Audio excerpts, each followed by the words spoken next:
Hello students, स्वागत है आपका आईसीटी वर्चुअल क्लासेस में। मैं हूं कविता, आपकी साइंस टीचर। उम्मीद करती हूं आप सभी अच्छे होंगे और स्वस्थ होंगे। क्लास हम कंटिन्यू करेंगे अपना चैप्टर, और चैप्टर का नाम है गेटिंग टू नो प्लांट्स, यानी कि पौधों के विषय में जानना। अभी तक आपने बात की है यहाँ पे टाइप्स ऑफ प्लांट्स की, यानी कि पौधों के प्रकार की, और आप बात कर रहे हैं यहाँ पे पार्ट्स ऑफ प्लांट, यानी कि पौधे के भाग, जिसमें आपने तने के बारे में पढ़ा है, आपने बर्ड यानी कि कली के बारे में पढ़ा है, आपने लीफ यानी कि पत्ती के बारे में यहाँ पर पढ़ा है, और आपने प्रीवियस लेक्चर में फ्लावर के बारे में बात की है। फ्लावर के जो डिफरेंट पार्ट्स होते हैं उनके बारे में आपने डिस्कस किया है। आज हम बात करने वाले हैं रूट के बारे में, टाइप्स ऑफ रूट के बारे में, और रूट और लीफ में क्या रिलेशन है यहाँ पे, यानी कि पत्ती और जड़ में क्या संबंध होता है, इसके बारे में हम यहाँ पे डिस्कस करेंगे। तो बेसिकली अगर हम बात करें पत्ती और रूट के संबंध के बारे में, तो हमने कहा कि इनकी जो संरचनाएं होती हैं वो एक दूसरे से क्या होती हैं, रिलेटेड होती हैं। कि अगर पत्ती इस प्रकार की है तो रूट कैसी होगी। ठीक है, तो इसी बेसिस पे हम यहाँ पे क्या देखेंगे, जो पत्ती और रूट है उनके जो संरचना है उनमें हम संबंध को यहाँ पर देखेंगे। ये हमारे चैप्टर का लास्ट टॉपिक होगा, और आज हम चैप्टर को कंप्लीट यहाँ पर कर लेंगे। तो आपको करना क्या है, प्रीवियस लेक्चर रिवाइज करते रहने हैं, और आज का जो टॉपिक है वो अच्छे से यहाँ पर समझना है। तो आइए चलते हैं स्मार्ट बोर्ड की तरफ और अपना टॉपिक स्टार्ट करते हैं। चलिए, तो सबसे पहले हम रिवाइज कर लेते हैं अभी तक हमने क्या क्या चीज़ें डिस्कस की हैं। आप एक एक करके स्लाइड को ऑब्जर्व करते रहेंगे, और जो आपका प्रीवियस जो टॉपिक है उससे आप रिवाइज करते रहेंगे।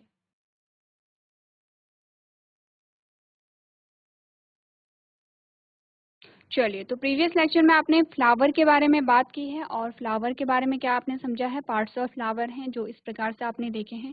आपने खुद भी यहाँ पे फ्लावर के डायग्राम को बनाया है, और उसके 4 पार्ट के बारे में आपने यहाँ पे जो 4 पार्ट्स हैं उनके बारे में आपने डिस्कस किया है। आपने कहा सबसे पहले हमने बाह्य दल की बात की है, फिर दल की बात की है, फिर पुंकेसर की बात की है यहाँ पर, और फिर स्त्री केसर की बात की है। तो आपने पेटल्स और जो सेपल्स हैं, यानी कि बाह्य दल और दल हैं, उसके बारे में आपने पढ़ा। आपने इसके बाद बात की है यहाँ पर स्टेमेन यानी कि पुंकेसर की। ठीक है, पुंकेसर के जो अलग अलग भाग होते हैं उसके बारे में हमने बात की है, जिसमें हमने एंथर और फिलामेंट यानी कि परागकोश और पुंतंतु की बात यहाँ पर की है। उसके बाद हमारे पास पिस्टिल आता है। पिस्टिल जो है इसके अलग अलग जो पार्ट्स है उसके बारे में हमने बात की है। यहाँ पे ये पिस्टिल है, और पिस्टिल के 3 भाग होते हैं, जिसमें आपने स्टिग्मा, स्टाइल और ओवरी यानी कि वर्तिकाग्र, वर्तिका और अंडाशय के बारे में यहाँ पे बात की है। अब हमने इसी के साथ साथ यहाँ पर एक प्रोसेस पढ़ी थी जिसे हम क्या कहते हैं, परागण कहते हैं, यानी कि पॉलिनेशन कहते हैं।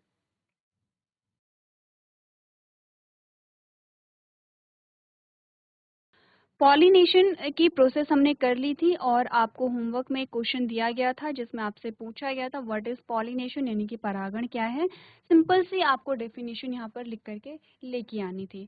तो अगर आपने अपना आंसर किया है तो बहुत अच्छी बात है, नहीं किया है तो हम जल्दी से क्या करेंगे, जो पॉलिनेशन है उसकी जो डेफिनेशन है वो यहाँ पर लिख लेंगे।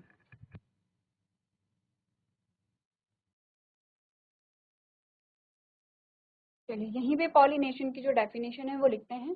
तो आपने लिखा है पॉलिनेशन क्या होता है। आपने कहा pollination is the transfer of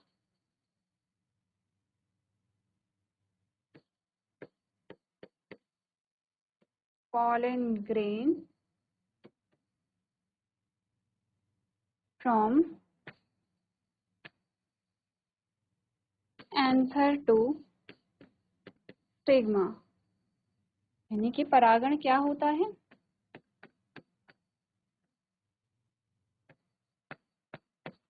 परागकण का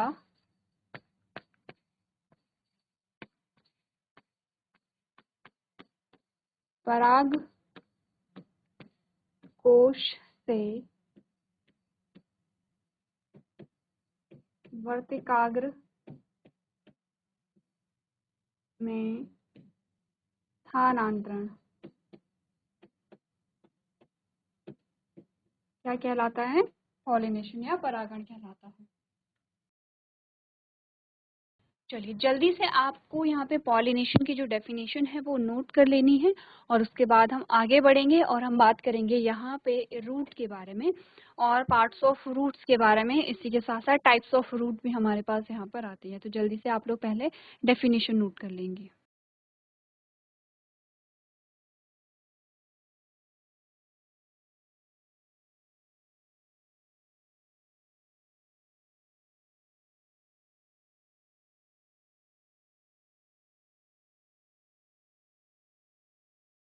चलिए आगे बढ़ते हैं और हम बात करते हैं यहाँ पर अपने नेक्स्ट टॉपिक के बारे में।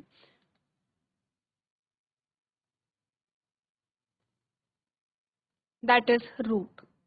रूट के बारे में बात करेंगे और आपने कहा कि रूट के बारे में काफ़ी सारी चीज़ें आप जानते हैं, जैसे कि आपने कहा मिट्टी के नीचे वाला जो भाग होता है उसे हम जड़ कहते हैं।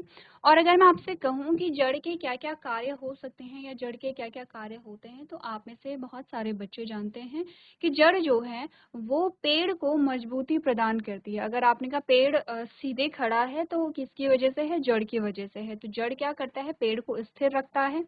ठीक है। इसके अलावा और क्या काम हो सकते हैं जड़ के? आपने कहा जड़ के इसके अलावा भी काफ़ी सारे जो फंक्शंस हैं, काफ़ी सारे जो काम हैं वो होते हैं, जिनके बारे में हम डिस्कस करेंगे। तो सबसे पहले रूट जो है उसकी डेफिनेशन हम पढ़ लेते हैं। उसके बाद हम टाइप्स ऑफ रूट के बारे में बात करेंगे। रूट अलग अलग प्रकार की होती है और उसके अनुसार उसका काम भी अलग अलग यहाँ पर होता है। तो आपने कहा roots are mostly the underground part of the plant. जो यहाँ पे जड़ है वो क्या है? आपने कहा जो जड़ें हैं वो अधिकतर पौधे का भूमिगत भाग होती है। भूमिगत भाग का मतलब होता है कि भूमि के अंदर वाला भाग होती हैं। ठीक है। नेक्स्ट में बता रखा है they absorb water and mineral from the soil. दूसरा काम इनका क्या है? पहला तो स्टेबिलिटी देना। दूसरा काम है कि ये मिट्टी से क्या करते हैं? जो पानी है और जो मिनरल्स हैं यानी कि जो खनिज है उनका अवशोषण करते हैं। ठीक है। उनका अवशोषण क्यों करेंगे? क्योंकि आपने कहा ताकि पौधा जो है पौधे को पोषण मिल सके। ठीक है। नेक्स्ट हमने बात की है they hold the soil firmly to keep the plant upright. ये तो हमने बात कर ली है कि ये क्या करते हैं? सॉइल को होल्ड करके रखते हैं जिससे पेड़ क्या हो? स्थिर हो सके।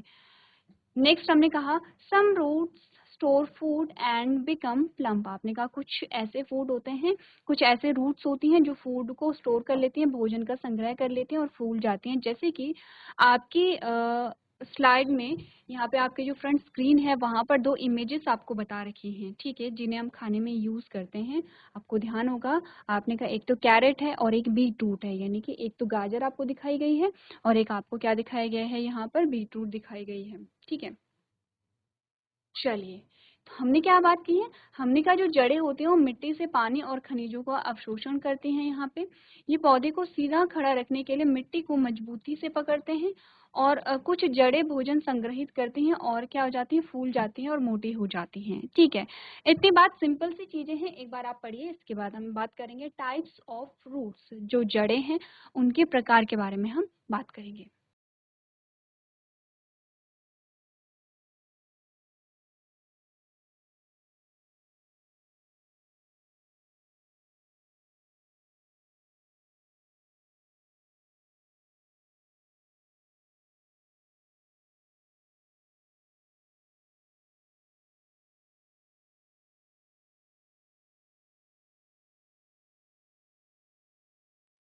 चलिए तो आगे बढ़ते हैं और बात करते हैं टाइप्स ऑफ रूट के बारे में। जड़ें जो होती हैं वो मुख्यतः हमारे पास दो प्रकार की आती हैं। ठीक है। एक जड़ का नाम है यहाँ पे फाइब्रस रूट या रेशेदार जड़ें। ऐसी जड़ें जो फाइबर जैसी होती हैं या जो रेशे जैसी होती है। रेशे आपने देखे जैसे कि धागे जैसे। ठीक है। तो जैसे कि आपको यहाँ पर इमेज में दिखाया जा रहा है, ये जो जड़ें हैं ये धागे जैसे हैं, यानी कि पतली जड़ें हैं। पहला तो क्या है? पतली जड़ें हैं।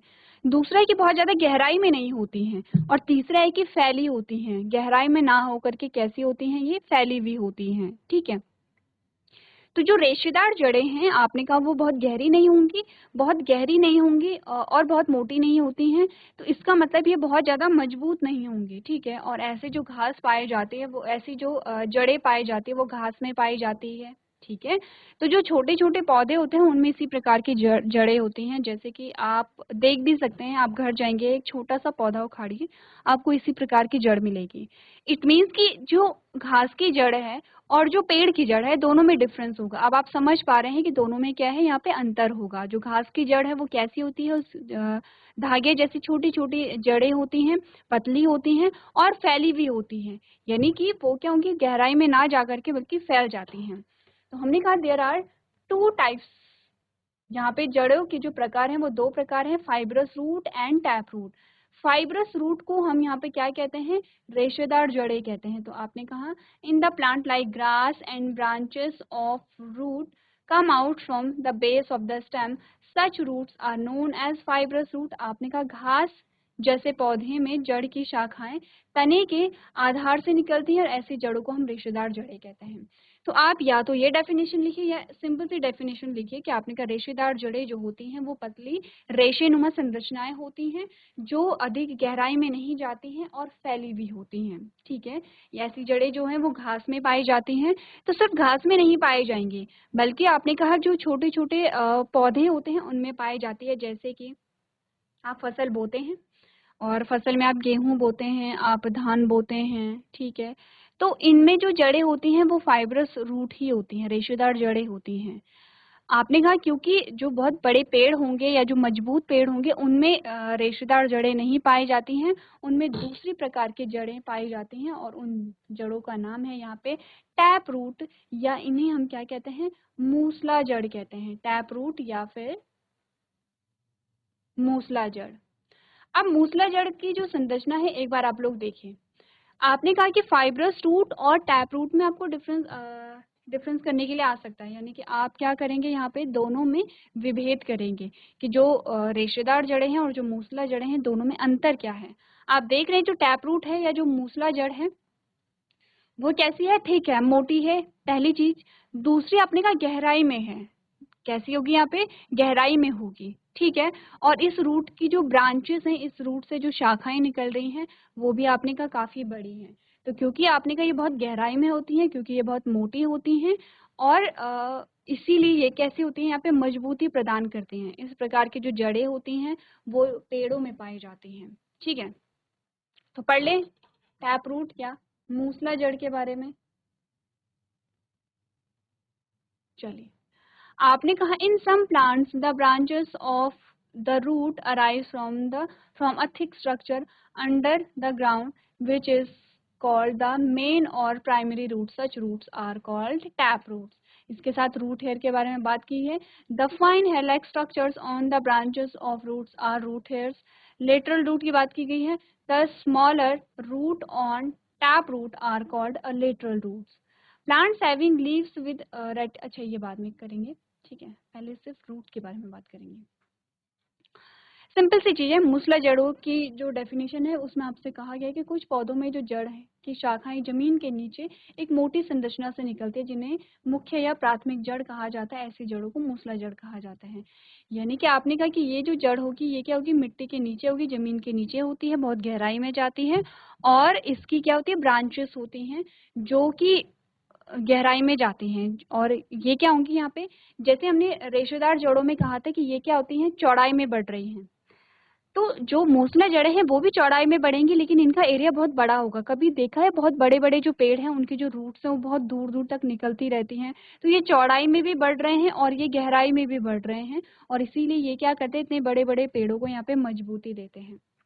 अब आपने कहा जो बीच की जो जड़ है, जो बीच वाला पोर्शन है, मिड पोर्शन जो आपके पास यहाँ पर आ रहा है, ये वाला जो मिड वाला पोर्शन है इसे हम मुख्य जड़ कहते हैं या प्राथमिक जड़ कहते हैं। इसके बारे में हमने तब भी बात की थी जब आपने टाइप्स ऑफ प्लांट के बारे में बात की थी और हमने रूट एंड शूट सिस्टम देखा था। और आपने कहा मुख्य जड़ से ये जो शाखाएं निकल रही हैं, ये शाखाएं, इन्हें हम कहते हैं द्वितीय जड़ें। इन द्वितीय जड़ों पर आप देख रहे हैं छोटी छोटी धागे नुमा संरचनाएं हैं, जो बाल जैसी संरचनाएं हैं। इन्हें हम रूट हेयर या जड़ रोम कहते हैं या जड़ बाल कह सकते हैं। अब हमने कहा हम इतना डिटेल क्यों पढ़ रहे हैं, क्योंकि हर एक किसी का एक काम है होता है। जैसे हमने बोला था जड़ का काम क्या है, पानी और मिनरल्स को या पानी और खनिजों को अवशोषित करना।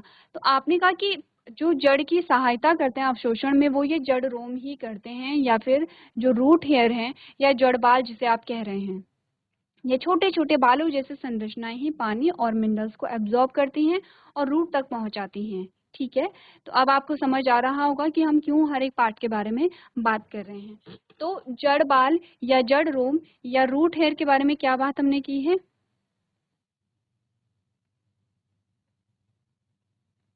आपने कहा जो जड़ की शाखाओं पर महीन बाल जैसी संरचनाएं होती हैं उन्हें जड़ बाल या जड़ रोम यहाँ पर कहते हैं। इनका काम है पानी और मिनरल्स का एब्जॉर्प्शन करना। अब आती हैं पार्श्व जड़ें। मूसला जड़ पर छोटी जड़ों को हम क्या कहते हैं? यहाँ पे पार्श्व जड़ें कहते हैं। ठीक है, अब आते हैं यहाँ पर जड़ और पत्ती में संबंध के बारे में। ठीक है, हमने बात की है कि जड़ और पत्ती में एक प्रकार का संबंध होता है।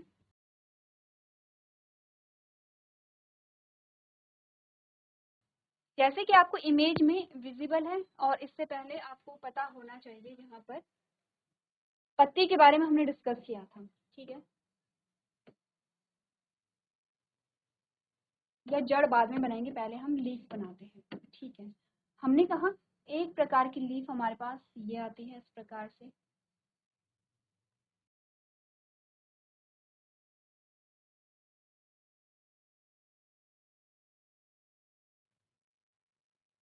एक प्रकार की लीफ हमारे पास ये आती है, और एक प्रकार की लीफ जो है हमारे पास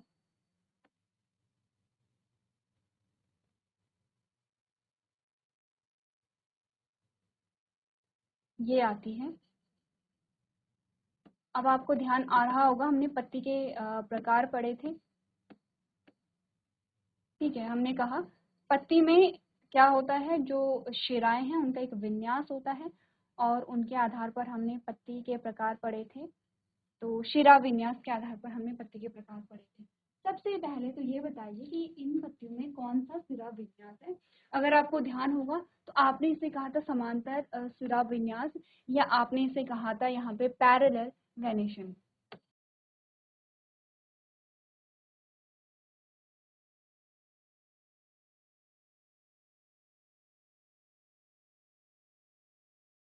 या इससे आपने कहा था समांतर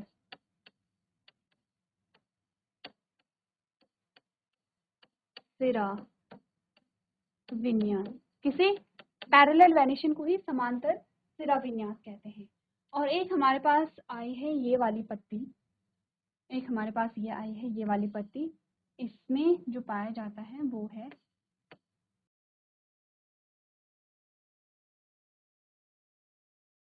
रेटिकुलेट वेनेशन, जिसे आप कहते हैं जालिकावत शिरा विन्यास। इतनी चीजें याद हैं?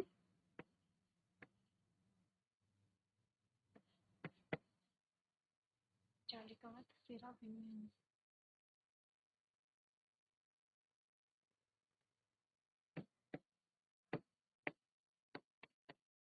ठीक है, अब हमने कहा कि यहाँ पर जो पत्ती है, पत्ती में दो प्रकार के क्या पाए जाते हैं? वेनेशन पाए जाते हैं।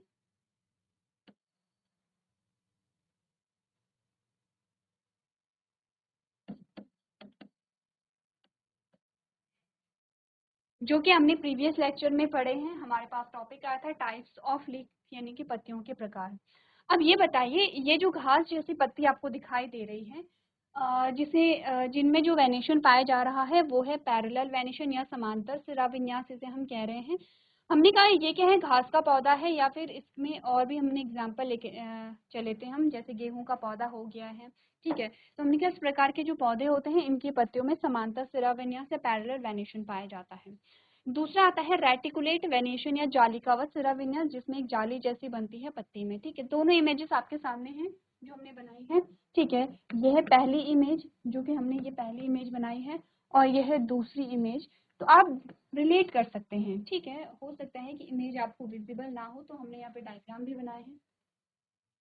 अब हमने क्या बात की है यहाँ पर? हमने कहा कि ये जो जालिकावत सिरा विन्यास है, सबसे पहले तो सिरा विन्यास का मतलब, यानी कि जो वेनेशन है उसका मतलब आपको पता होना चाहिए, नेटवर्क ऑफ वेन और जो शिराओं का जो एक क्या है जाल है, या आपने कहा शिराओं का एक अरेंजमेंट है, नेटवर्क नहीं कहेंगे, या हम कहेंगे अरेंजमेंट ऑफ वेन, ठीक है। जो शिराएं हैं उनका एक विन्यास है, उसे हम क्या कहेंगे, शिरा विन्यास कहेंगे। आपने कहा ये जो रेटिकुलेट वेनेशन है या जालिकावत शिरा विन्यास है, इसमें एग्जाम्पल हमने लिखे थे, जो बड़े पेड़ होते हैं उनकी जो पत्तियां होती है, जैसे पीपल का पेड़ है, आम का पेड़ है, ठीक है। आपने कहा जो संतरे का पेड़ होता है या माल्टे का पेड़ होता है, तो आपने देखा है कि इनकी जो पत्तियां होती हैं उसमें इसी प्रकार का जो जालिका है, उस इसी प्रकार की जालिका पाई जाती है। अब आप रिलेट कीजिए यहाँ पे, आपको इतना भी पता है कि एक रूट होती है फाइब्रस रूट और एक होती है टैप रूट। फाइब्रस रूट यानी रेशेदार जड़ें जो बहुत ज़्यादा गहराई में नहीं जाती हैं, फैली हुई होती हैं, लेकिन कैसी होती हैं, पतली होती हैं, बहुत ज़्यादा मजबूत नहीं होती हैं। आप पौधे को आसानी से उखाड़ सकते हैं। एक जड़ होती है टैप रूट जो बहुत गहराई में जाती है, मोटी होती है, फैली हुई भी होती है, और आप इसे उखाड़ नहीं सकते क्योंकि बहुत स्ट्रॉन्ग होती है। अब आप सोचिए कि घास जो है उसमें कौन सी जड़ें होंगी, उसमें टैप रूट होगी या उसमें फाइब्रस रूट होगी। तो घास को उखाड़ने में ज़्यादा आपको मेहनत करनी पड़ेगी, या किसी एक पेड़ को उखाड़ने में आपको मेहनत करनी पड़ेगी। तो ऑफ कोर्स आपने कहा एक पेड़ को उखाड़ने में आपको मेहनत करनी पड़ेगी। तो आपने कहा घास में जो रूट्स होंगी, घास में जो रूट्स होंगी वो कौन सी रूट होंगी, यहाँ पे फाइब्रस रूट होगी, यहाँ पे क्या कहेंगे इसे।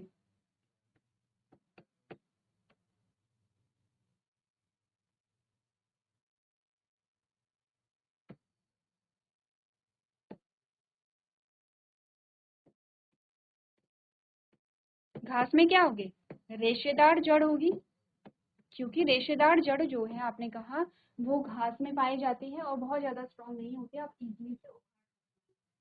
अब अगर बात करें हम यहाँ पर किसके बारे में, जो बड़े पेड़ होते हैं, तो उनमें कुछ जो रूट्स होती हैं वो इस प्रकार से होती हैं।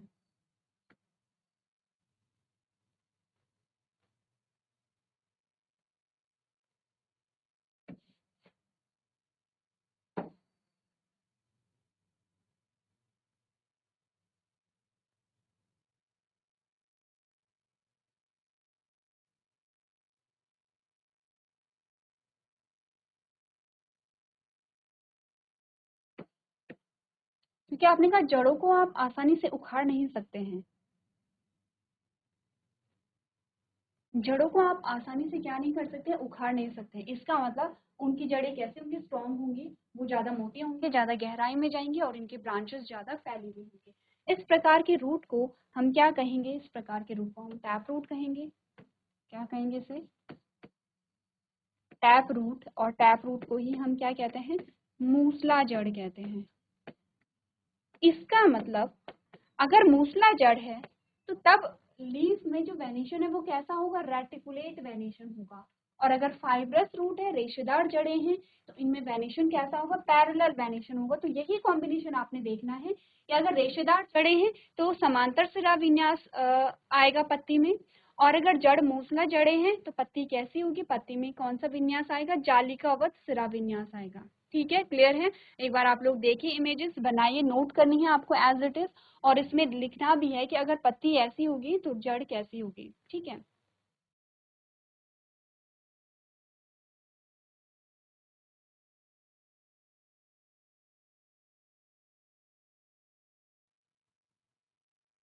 चलिए तो आपने नोट कर लिया होगा। सेम चीज को हम पढ़ लें जो हमें बता रखी है,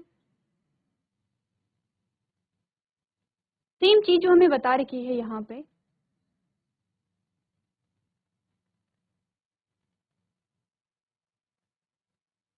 वो है, आपने कहा plant having leaves with reticulate venation have tap root, and plants having leaves with parallel venation have fibrous root. एक सिंपल सी चीज, एक सिंपल सी लाइन में इन्होंने बता दी है।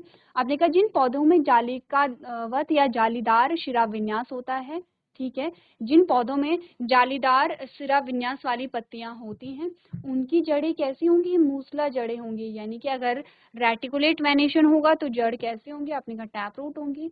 और और जिन पौधों की पत्तियां समांतर सिरा विन्यास वाली होती हैं उनकी जड़ें कैसी होती हैं, रेशेदार होती हैं। यानी कि जिन पौधों की पत्तियों में पैरेलल वेनेशन होगा उनकी जड़ें कैसी होंगी, यहाँ पर आपने कहा फाइब्रस होंगी। ठीक है, एक बार आप लोग पढ़ लीजिए, इसे नोट कर लीजिए और डायग्राम अगर आपने बना लिए हैं तो बहुत अच्छी बात है। अगर आपके डायग्राम रह जाते हैं तो आप लोग बना लेंगे। ध्यान रखिए डायग्राम मस्ट होता है, जब भी आपको डायग्राम बनाने को दिया जाता है, आपको डायग्राम बनाने हैं। क्योंकि अगर आप आंसर डायग्रामेटिक वे में करेंगे तो आपका जो आंसर होता है वो और ज़्यादा अट्रैक्टिव और कंप्लीट माना जाता है। चलिए, सो क्लास आज आपने बात की है यहाँ पे रूट्स के बारे में, टाइप्स ऑफ रूट के बारे में और रूट और लीफ में क्या यहाँ पे रिलेशन होता है उसके बारे में हमने बात की है। इसी के साथ हमारा चैप्टर कंप्लीट होता है। नेक्स्ट जो हमारा लेक्चर होगा उसमें हम इस चैप्टर के क्वेश्चन आंसर्स को डिस्कस करेंगे। तो आपको पूरा चैप्टर यहाँ पे पढ़ करके लेके आना है, क्योंकि चैप्टर्स के जो क्वेश्चंस हैं वो आप लोग खुद यहाँ पे सॉल्व करेंगे। आपको क्वेश्चन दिए जाएंगे, आपको आंसर्स करने हैं और उसके बाद आपको आंसर यहाँ पर बताए जाएंगे। तो आज के सेशन में हम इतना ही करेंगे। अभी तक क्लास में बने रहने के लिए आपका धन्यवाद।